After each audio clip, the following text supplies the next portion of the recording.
મહીસાગરથી મહત્વના સમાચાર સામે આવી રહ્યા છે, જ્યાં મહીસાગર જિલ્લામાં વાદળછાયું વાતાવરણ જોવા મળ્યું ત્યારે લુણાવાડા સહિત તમામ તાલુકામાં વાતાવરણમાં પલટો આવ્યો।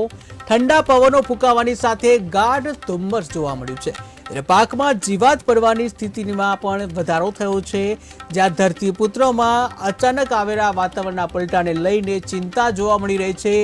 ઘઉં, ચણા, મકાઈ સહિતના પાકો બગડવાની ભીતિ સેવાઈ રહી છે ત્યારે મહીસાગર જિલ્લામાં વાદળછાયું વાતાવરણ જોવા મળ્યું છે। લુણાવાડા સહિત તમામ તાલુકામાં વાતાવરણમાં પલટો આવ્યો છે। વાતાવરણમાં આવેલા એકાએક પલટાને લઈને ધરતીપુત્રોની ચિંતામાં વધારો થયો છે, કારણ કે જો કમોસમી વરસાદ પડશે તો ધરતીપુત્રોના પાકને નુકસાન થવાની શક્યતા છે।